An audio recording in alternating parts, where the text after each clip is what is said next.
उपक्रम में सुनने के लिए हम सभी लोग यहाँ पर आए हुए हैं।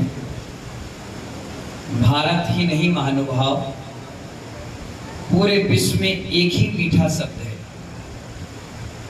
भारत ही नहीं, समूचे विश्व में भार्गव जी क्या है, एक ही मीठा शब्द है, वो है समस्त धर्म के शास्त्रों की दो ही परिभाषा है, एक है व्यवहारिक और दूसरा है आत्मधर्म। एक व्यवहारिक धर्म है और एक निश्चय धर्म है। आचार्य कहते हैं परिभाषा का अर्थ है उक्त विषय को संक्षिप्त रूप में संपूर्ण अर्थ को कहना। व्यवहारिक धर्म के लिए शास्त्रों में लिखा गया है कर्तव्यमेव धर्मः। क्या लिखा है? कर्तव्यमेव धर्मः। जो हमारे कर्तव्य हैं उसको करते रहना हमारा सबसे बड़ा धर्म है। जैसे वकील है, वो केस लड़ रहा है, उसका अपना धर्म है। बिजली के विभाग में कोई ऑपरेटर है, उसका अपना धर्म है। दुकानदार का धर्म है। बस स्टैंड पर गाड़ी चलाने वाला का धर्म है, कर्तव्य है। उस कर्तव्य को अरुण जी पूरा कर रहा है तो सबसे बड़ा उसका कर्तव्य धर्म है। आचार्य ने सीधे सूत्र में दिया, बहुत मीठा शब्द दिया, कर्तव्यमेव धर्मः। जो आप कर्तव्य करें वो सबसे बड़ा आपका धर्म है। जैसे हमारे 28 मूल गुण के कर्तव्य हैं। हमारे लिए कौन से कर्तव्य है? 28 मूल गुण के कर्तव्य हैं। इन कर्तव्यों को हम निरतिचार पूर्वक पालन कर रहे हैं, ये हमारा सबसे बड़ा धर्म है। जैसे आपके यहाँ ये व्यवहारिक है, सब निश्चय की बात नहीं है, ये व्यवहारिक का है। आपने बच्चों को पैदा किया, पढ़ाया लिखाया, बड़ा किया, काम धंधे पर लगा दिया, व्यापार पे लगा दिया, अच्छी नौकरी करवा दी, ये आपका कर्तव्य। आपके बुढ़ापे में वो सहारा दें, ये उनका कर्तव्य। आचार्य कहते हैं व्यवहार धर्म है, कर्तव्यमेव धर्मः। इसे क्या कहते हैं? कर्तव्यमेव धर्मः। जिस देश में हम रहते हैं उस देश के प्रति हमारा कर्तव्य, परिवार के प्रति कर्तव्य, समाज के प्रति कर्तव्य, इस प्रकार से प्रत्येक व्यक्ति को अपना कर्तव्य निभाना पड़ता है। कोई अध्यक्ष बन जाएगा विनोद जी और सुबह ट्रॉली में लग जाए, प्रवचन में ना आए, आहार की व्यवस्था ना संभाले, महार्चना की व्यवस्थाओं में ना लगे, तो कर्तव्यहीन काम हो जाएगा। कर्तव्यमेव धर्मः नहीं कहलाएगा। क्या नहीं कहलाएगा राम जी लाल जी? क्या नहीं कहलाएगा? कर्तव्यमेव धर्मः, वो कर्तव्य नहीं कहलाएगा। दायित्व मिला है आपको अध्यक्ष का, दायित्व मिला है आपको मंत्री का, दायित्व मिला है कोषाध्यक्ष का, तो उस दायित्व को निभाना भी आपका सबसे बड़ा धर्म है। मैं ये नहीं कहता कि आप दुकान, आड़तिया, किसानों को भगा दो, वो काम करने के बाद आप शाम के अपने कर्तव्य को निभाओ, वो भी आपका सबसे बड़ा धर्म है। क्या है वो? आचार्य भगवान कहते हैं यह व्यवहारिक धर्म है। जब तक इसकी शिक्षा नहीं दी जाएगी जनतंत्र सफल नहीं होने वाला। क्या नहीं होने वाला? जनतंत्र सफल नहीं होगा। आचार्य भगवान कहते हैं 84 साल से हम सुनते आ रहे हैं। कितने साल से? 84 साल से हम सुनते आ रहे हैं, ये तुम्हारा अधिकार है। क्या सुनते आ रहे हैं? ये तुम्हारा अधिकार है। इससे सारे देश की अव्यवस्था फैली हुई है। सारे स्कूल कॉलेज से लेकर प्रत्येक जगहों पर यही बताते हैं देश के प्रति आपका क्या कर्तव्य है। लेकिन निभाता कौन है रानू? कौन निभाता है? कोई नहीं निभाता। एक भी व्यक्ति बताओ, 100% वोटिंग होना चाहिए। कितनी परसेंट होती है भार्गव जी? 40, 50 और ज्यादा हुआ तो 60, ज्यादा हो गए तो 72, इससे ज्यादा हो तो सरकार भी सोचती है फर्जी वोटिंग हुई है। 100 to 100 कहां होती है? उस गांव में होगी जहां सभी लोग जीवित होंगे, उनका वोटर आईडी कार्ड बना होगा और वो सब लोग वहां रहते होंगे। हर गांव में अगर 100 लोग रहते होंगे महानुभाव, तो 70 से 80 रहते हैं, 30 लोग आज भी बाहर रहते हैं, लेकिन वोटर आईडी कार्ड उनका बना। इसलिए सरकार कहती है 70% हो गए तो 100% समझ लो। इसलिए आचार्य कहते हैं हर जगह लिखा होता है देश के प्रति हमारा ये कर्तव्य है, जो आज तक अनुशासनहीनता ही है, कोई नहीं पूरा करता। अगर कह दिया गया यहाँ मत थूको, तो क्या करोगे? वहीं थूक के जाओगे। जहां लिखा वहीं, अगर लिख दिया गया यहाँ पर पेशाब करना मना है, तो क्या करोगे? हमारे एक स्थान पर एक मकान था चौराहे पर, वहां बहुत सारी दुकानें थी, जैसे अपने यहाँ सराफे का है ना, तो वहां पर कोई सुलभ शौचालय था नहीं, तो लोग क्या करते थे, मकान के पीछे जाते थे, चैन खोले और गाड़ी चालू। अब जिसका मकान था दीवार थी, और दीवार के ऊपर खिड़की, छज्जा, तो जब भी वहां से निकले मारेगा सर भग। अब वो व्यक्ति करेगा तभी तो जाएगा, अब जब तक होएगा नहीं खड़े रहे। कई लोग तो भागते शर्म के मारे भाग जाए। अब उस बड़ा परेशान हो गया, दीवार में छेद हो गए। क्या हो गया? दीवार में लघुशंका करते हुए छेद हो गया, इतना एरिया, बदबू आए, ऊपर बैठे खाने का बदबू आए, बड़ा परेशान। उसने हमसे सलाह मांगी, क्या करें बताओ? मैंने कहा लिख दो यहाँ पेशाब करना मना है ना। ठीक है आखिर मास्टर साहब, उसने लिखवा दी यहाँ पर पेशाब करना मना है। जितने लोग जाते हैं उससे डबल जाने लगते। वो बोला भैया मैं तो बहुत हैरान हो गया भाई। बोले क्या हो गया? बोले जब नहीं लिखा था तो 10 लोग जाते थे, अब 100 लोग जाते हैं। जैसे उन्हें देखा यहाँ पेशाब करना मना है, उन्होंने कहा यही करेंगे। चैन खोली चालू, हम डंडा लेके भागे, कोई इधर से भागे कोई इधर से भागे, कितने परेशान हो गए भाई, क्या करें? मैंने कहा एक सलाह और मानो। बोले एक बार मांगी 100 बढ़ गए, अब क्या कर रहे हो, हमें फंसा तो नहीं रहे? मैंने कहा नहीं फंसाएंगे, अब आप लिख दो यहीं पर पेशाब कर कर जाए। उसने कहा फिर क्या होगा? अभी तो छेद हुआ पूरा मकान ही ढह जाएगा। मैंने नहीं होगा, अब तुम देखना कलाकारी। उसने कहा अगर गड़बड़ है तो सोच लेना। मैंने कहा 100% अब कोई पेशाब करेगा ही नहीं। उसने कहा ठीक है भाई। उसने पेंटर से लिखा नहीं को हटाकर करके ही जाए, लिख दिया। जैसे ही लिखा व्यक्ति गया, चैन खोला, उसने पढ़ा यहाँ पर पेशाब करके ही जाए। वो तो चैन बंद कर ली, कहीं करंट तो नहीं लगा दिया? नहीं। ऊपर से खिड़की से आदमी बोला कर लो कोई दिक्कत नहीं, कर लो। नहीं हम नहीं करेंगे। अरे करो मैं आ रहा हूँ। वो आए जब तो भाग गया, दूसरा आया भाग गया, तीसरा भाग गया। बोले भाई साहब आपका धन्यवाद, जब से आपने लिखवाया यहाँ पेशाब करके ही जाए, अब लोग पेशाब करना बंद कर चुके हैं। आप लिख दो बिना टिकट यात्रा करना जुर्म है, आदमी तुरंत चढ़ कर जाएगा। अगर आप कह दो मेरा मौन है, आपको जरूर बुलवाएगा। अगर मैं दरवाजे पर लिख दूं कि मैं समय पर कोई दरवाजा ना खटखटाए, नियम से आएंगे, खट। आदमी बोले क्यों खटखटाए? हम देख रहे थे। अरे क्या देख रहे? जब लिखा है ना दाएं चलिए ना, बाएं क्यों चलते हो? बोले देख रहे हैं। लोगों को अनुशासनहीनता पसंद आती है, अनुशासन करना पसंद नहीं आता। अगर कोई व्यक्ति सीधा चल रहा होगा ना, उसे अच्छा लगेगा ही नहीं। अगर लोगों ने कहा कि भाई चौके में भोजन करिए, वो जानबूझकर बिस्तर पे बैठकर करेगा। उससे कहा गया आप देखिए अखबार में ऐड आएगा ना तो कोई नहीं पढ़ेगा, सिंगल व्यक्ति नहीं पढ़ेगा, और जैसे ऐड उल्टा आ जाएगा तो उसको यूं करके पढ़ेगा क्या लिखा है। जब तक लीक से हटकर नहीं चलोगे कोई तुम्हें पूछने वाला नहीं। इस लीक से हटकर चलोगे सब पूछने लग जाते हैं। इसलिए अगर आपने कह दिया ये काम करिए तो कोई नहीं करेगा, और आप कहोगे बिल्कुल नहीं ये काम आपको करना है, कोई नहीं करेगा। और जिस दिन कहोगे नहीं करना तो लोग जानबूझ के, मैं बोलूं मुझे पैर कोई नहीं छुएगा, कसम है तुम्हें कोई नहीं छुएगा। आप देखना 20 लोग टूट पड़ेंगे, और मैं कहूंगा पैर छुओ तो एक नहीं छुएगा। इसलिए आचार्य कहते हैं वह हो ही नहीं सकती। अनुशासनहीनता जो आप बना चुके हैं, एक सिस्टम बना चुके हैं, उस पर तब्दीली करना या उसको विचार करना रह ही नहीं गया। आप अपने कर्तव्यों का पालन करिए, बड़ी सुंदर तरीके से करिए, आपको कभी परेशानी आएगी नहीं। आचार्य कहते हैं माता पिता के प्रति भी कर्तव्य है, भाई बंधु के प्रति भी कर्तव्य है। ये कर्तव्य बहुत विशाल और व्यापक शब्द है।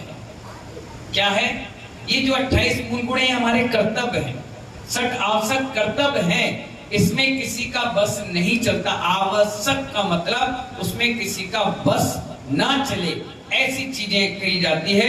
महानुभाव आचार्य भगवान कह रहे थे कि कम से कम 400-500 IPS IAS कलेक्टर, मजिस्ट्रेट, बड़े बड़े बुद्धिजीवी लोग हमारे सम्मेलन में बैठे और उन्होंने कहा, गुरुजी एक बात बताइए, हम कलेक्टर हैं, हम आईपीएस हैं, आईएएस हैं, हम एसडीएम हैं, एसडीपी हैं, बहुत सारे विभाग में, हम सरकारी विभाग में हैं, तो क्या हम ऑफिस में रहकर धर्म पालन कर सकते हैं? आचार्य भगवान क्या बढ़िया बात बता रहे हैं। उन्होंने कहा कर्तव्यमेव धर्मा। कितने सूत्र दिया उन्होंने, कर्तव्यमेव धर्मा। उन्होंने कहा अगर आप 4 घंटे काम करते हैं, ओवर टाइम काम करते हैं और पगार अलग से लेते हैं, यदि आप कभी आधा घंटा देरी से हो जाते हैं तो क्या अपना पगार काटते हैं? उन्होंने कहा नहीं। ओवर टाइम करते हैं तो क्या करते हैं? पैसे लेते हैं। और कभी आधा घंटा लेट पहुंचते हैं, एप्लीकेशन लगाकर छुट्टी लेते हैं तो क्या पगार काटते हैं? बोले नहीं। तो कर्तव्य में धर्म आप पालन नहीं कर रहे। आपके बनारसी दास पंडित जी के बारे में आपने सुना होगा, क्या हुआ उनके साथ? नहीं, बनारसी नहीं, गोपाल दास परैया जी, उनके साथ कितनी बड़ी घटना घटी। जब वो किसी स्थान से ट्रेन में सफर कर रहे थे, सुनना बड़े ध्यान से, कर्तव्यमेव धर्मा, ये सारे जगह सिस्टम के साथ कार्यक्रम होता है। वो गोपाल दास जी परैया ट्रेन से अपने पत्नी बच्चों के साथ जा रहे थे। 3 टिकट उन्होंने लिया और लेने के बाद स्टेशन पर टिकट लेने के बाद ट्रेन पे सवार हो गए। सवार होते ही दूसरे दिन वो उतर गए घर पर, अपने स्थान पर। स्थान पर उतरने के बाद उनको ध्यान आया, मेरा लड़का 3 साल 1 दिन का हो गया। कितने दिन का? पहले होता था ना 3 साल से ज्यादा बच्चे का टिकट लगता था और 3 साल से छोटे का नहीं लगता था, है ना। तो क्या हुआ, जैसे उनको पता चला कि मेरा बच्चा 3 साल से 1 दिन एक्स्ट्रा हो गया, तो उन्होंने रेलवे वालों को चिट्ठी लिखी। लिखा क्षमा प्रार्थी। क्या लिखा? क्षमा प्रार्थी। रेलवे स्टेशन के जो भी रहे होंगे उसमें मैनेजर या डीएम जो भी रहे होंगे अधिकारी को, कि मुझसे बहुत बड़ी गलती हो गई। मुझसे गलती ये हो गई, मेरा लड़का 3 साल 1 दिन का हो गया था और मैंने उसका टिकट नहीं लिया। आप कृपया अपना अकाउंट नंबर दें, मैं आपको पूरा भुगतान करूंगा। अब आप सोच लीजिए, आप में से ऐसी भी महिलाएं थी पुरानी, आजकल तो सब सिस्टम से काम चलता है, पुरानी ऐसी भी महिलाएं थी जो 8 साल के बच्चों को भी गोद में लेती थी और कहती थी इसका आधा टिकट लगेगा। सामने वाला कहता भी है कि तो 8 साल का दिख रहा है, नहीं नहीं गोदी में आ जा बेटा, चिल्ला देखो बहुत छोटा है, आधे टिकट देंगे हम। और कुछ ऐसी भी थी जो 5 साल का बच्चा आधा टिकट लगता उसको उसमें लेटा लेती थी अपने गोदी में और दूध का टिप्पल लगा दी, बोले पीते रहे, ये दिख बढ़ा रहा है तो 3 ही साल का। तो आचार्य कहते हैं कर्तव्यमेव धर्मा, आप अपने धर्म का पालन नहीं कर रहे, छल कपट और मायाचारी कर रहे हैं। आचार्य भगवान इसमें बता रहे हैं बहुत अच्छी बात कि कर्तव्यमेव धर्मा का मतलब है कि आप अपने ऑफिस में रहकर के भी अपने कर्तव्यों को क्या कर सकते हैं? पालन कर सकते हैं। कहीं भी किसी भी स्थान पर जो आपका कर्तव्य है उसको पालन करना भी आपका मुख्य ध्येय यानी धर्म है। आप अगर 4 घंटे ऑफिस में काम करते हैं, आपको पगार मिलती है, ओवर टाइम 2 घंटे करें तो पूरे पैसे आपको 2 घंटे के मिले। आप देखिए टीचर होते हैं, टीचर, सरकारी टीचरों को जब पेपर जांचने के लिए भेजा जाता है तो उनको पेन की स्याही, नाश्ता, भोजन, ट्रेवलिंग का खर्चा सब मिलता है, सब। और वही टीचर जिस दिन स्कूल में 1 घंटे लेट हो जाए तो क्या अपनी पगार से पैसे कटवाता है? कोई नहीं कटवाता। हो गए तो हो गए, नहीं। आचार्य भगवान कहते हैं आपने कर्तव्यों का पालन नहीं किया। क्या नहीं किया? कर्तव्यों का पालन नहीं किया। इसलिए आचार्य भगवान कह रहे हैं यहाँ पर कि अपने कर्तव्यों का पालन करना है। आपको क्या करना है? कर्तव्य, एक भी कर्तव्य नहीं छोड़ना, चाहे पूजा का हो, चाहे स्वाध्याय का हो, चाहे प्रतिक्रमण का हो, चाहे सामायिक का हो, चाहे अपने घर परिवार का हो, चाहे दुकान का हो, जो आपका कर्तव्य है उन सभी को कर्तव्यों को पूरा करना है। इसलिए तो आचार्य भगवान कह रहे हैं रामचंद्र भगवान रामचंद्र के जीवन पर एक कविता किसी ने लिखी, धर्मी के धर्म सदा मन में, धर्मी के धर्म सदा मन में, रामचंद्र अरुचिता सीता रानी जाए, बसे दंडक वन में, गुरु महाचंद्र कहूँ जाओ, धर्मी के सदा मन, धर्मी के धर्म सदा मन में। उन्होंने कितनी अच्छी बात बता रहे हैं यहाँ कि जहां भगवान राम बैठे उठे लेटे और सोए, सदैव उन्होंने धर्म को छोड़ा नहीं। क्या नहीं किया? अगर आपसे कहा जाए आपको सफर पर जाना है तो आप क्या करोगे? पहले अपने नियमों में छूट लोगे, कर्तव्य को तोड़ोगे। रामचंद्र जी ने कभी भी बिना छाना पानी नहीं पिया, बिस्लरी का पानी नहीं पिया, कहीं भी मुंह लगाकर पानी नहीं पिया, छान कर पानी लाते थे, प्राशुद्ध करते थे और पानी लेते थे। कभी भी किसी जानवर को मार कर नहीं खाया, भूखा रहना पसंद कर लिया, लेटा रहना पसंद कर लिया, कभी किसी जानवर को मार कर नहीं खाया। फल खा लिए, पानी पी लिया, भूखे रह लिए, जबकि भूख इतनी सता रही है कि कैसे करवट बदले, कैसे बैठे, कैसे रहें। एक जोड़ी कपड़े में पूरी जिंदगी निकाल ली महानुभाव। तुम तो दिन में 3 बार आओ तो 3 साड़ी बदलते हो, दिन में 4 बार आओ तो 10 बार मुंह धोते हो। वो देखिए उस व्यक्ति का धर्मी के धर्म सदा मन में रहता है, इसलिए उन्होंने अपने कर्तव्यों को कभी नहीं भूला, छोड़ा नहीं। रामचंद्र जी इतने महान आत्मा थे महानुभाव, वनवास में भी गए लेकिन मन में वनवास को स्थान नहीं दिया। मन हमेशा धर्म में रहा, जहां भी गए वहां धर्म के साथ रहना पसंद किया। माता पिता के द्वारा स्कूल कॉलेज में जो बच्चे आज जा रहे हैं वो सभी धर्म को भूल चुके हैं। अगर वो भी अपने कर्तव्यों को पूरा करें तो महानुभाव यहाँ की पढ़ाई और वहां की पढ़ाई दोनों बराबर हो जाएगी। आप बाहर इसलिए बच्चों को भेजते हैं कि बच्चे कुछ सीख जाएं, वो सीखते नहीं है, वहां से तुम्हें सिखाने के लिए आ जाते हैं। उनको खुली छूट मिल गई ना। पहले आप घर में थे, 2 कमरे थे, एक कमरे में भाई बहन और चाचा ताऊ थे, एक कमरे में आप थे, तो हर प्रकार का उसको डर था, भय था। अब आप कभी कभी अचानक उस बच्चे के रूम पर जाओ, उसकी पूरी काली करतूत तुम्हें पता चल जाए, वो क्या कर रहा है, कहाँ जा रहा है। और सबसे बड़ा झूठ का स्थान तो एक मोबाइल है, वो कहीं भी बैठा हो तुरंत झूठ बोल देता है, और आप इतना विश्वास पात्र हो तुरंत विश्वास भी कर ले। इसलिए आचार्य भगवान कहते हैं कि रामचंद्र जी वनवास गए लेकिन कभी उनको धर्म के लिए वनवास नहीं मिला महानुभाव, अपने कर्तव्यों के लिए मिला। अपने कर्तव्यों को पूरा किया, कभी अभक्ष नहीं खाया, कभी गड़ंत नहीं खाया, और तो और सुनो महानुभाव, बिना मुनियों को आहार दिए भोजन नहीं किया। जंगल में उदाहरण आया, जंगल में फल फूल चुक्कर रखे और सीता से कह रहे देखो कोई दिगंबर साधु मिल जाए तो हमारा आज का जीवन सफल हो जाए। सीता लक्ष्मण ताक रहे कोई तो मिल जाए। और जब व्यक्ति की भावना बनती है ना देने की, तो करने वाले की भी भावना बन जाती है। और बीच जंगल में मुनिराज आ गए मुद्रिका लेकर, दोनों ने तीनों ने पढ़ा लिया, आहार दे लिया और मन ही मन खुश हो गए। वाह, हमने जो सोचा वो हो गया। हमने करियावटी वालों ने सोचा मंदिर बनाना है, तो प्रेरणा देने वाले आ गए। जब प्रेरणा दी तो दान देने वाले आ गए। तो अपने आप जैसा मन बनाओगे कैलाश चंद जी, वैसे पटरी भी तुम्हें मिल जाएगी।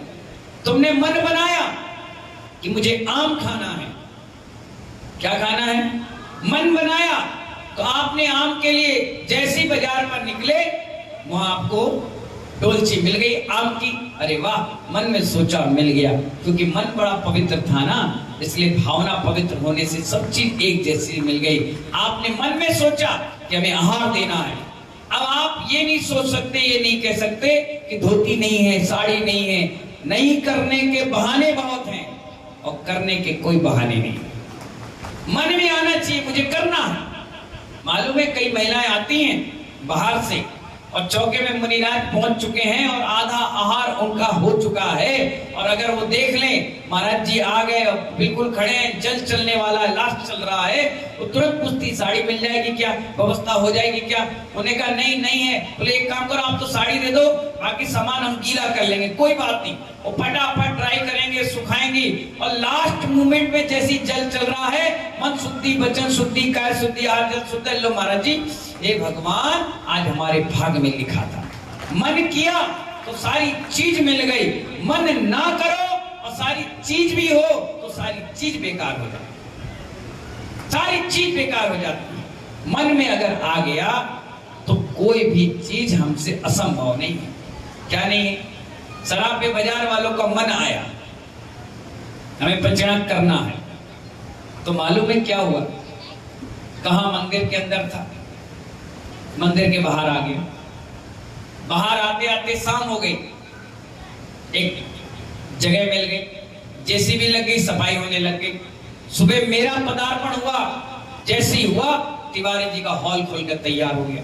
जब मन था ना तो 5 दिन में इतिहास बन करके रख गया, और मन ना होता तो 1 साल, 2 साल, 3 साल, 4 साल, 12 साल तक पड़े मंदिर, आज तक उसमें कोई हवा देने वाला भी नहीं। तो महानुभाव, जब तक मन नहीं होगा तो कोई काम करने की इच्छा ही नहीं होगी। लोग कह रहे हैं कर्तव्य मेव धर्मा, अंदर से भाव बनाओ कि नहीं, मुझे इस कर्तव्य को पूरा करना है, क्योंकि सांसों की कोई गारंटी नहीं है। क्या नहीं है? गारंटी नहीं है। आज अच्छे हो, कल चले गए। हमारे चंद्रप्रभा जी कह रही थी कि ये पंचनाद फरवरी में मत कराओ, 2-3 महीने के बाद करा लेना।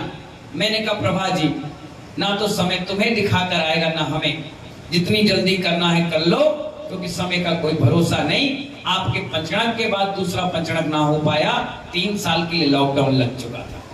अगर टल जाता तो सोच लीजिए 3 साल तक किसी की हिम्मत नहीं होती, कर नहीं पाते, रखा रह जाता पैसा, और ना जाने कोरोना में कितने को ले जाता।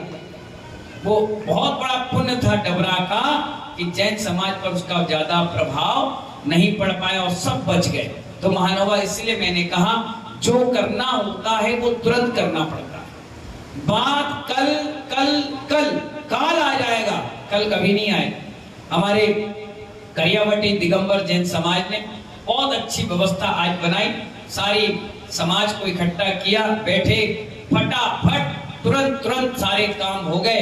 आज देखकर लग रहा था वाकई में मंदिर के प्रति कितनी लगाव है, इतना लगाव, तुरंत दान महाकल्याण तुरंत दे रहे थे, बहुत अच्छा लगा। 700-800 साल से रुका हुआ कार्य महानुभाव इस भाग के नसीब से पूरा होता चला जा रहा है, आप सबका पुण्य से होता चला जा रहा है।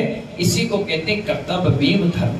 कहीं भी बैठकर आप अपने धर्म का पालन कर सकते हैं। लोग धोती पट्टा पहन कर करें ये जरूरी नहीं है, हम पैंट शर्ट में रह करके भी धर्म का पालन, कर्तव्यमेव धर्म, इसको पालन करके अपने जीवन को खुशहाली की ओर ले चलेंगे।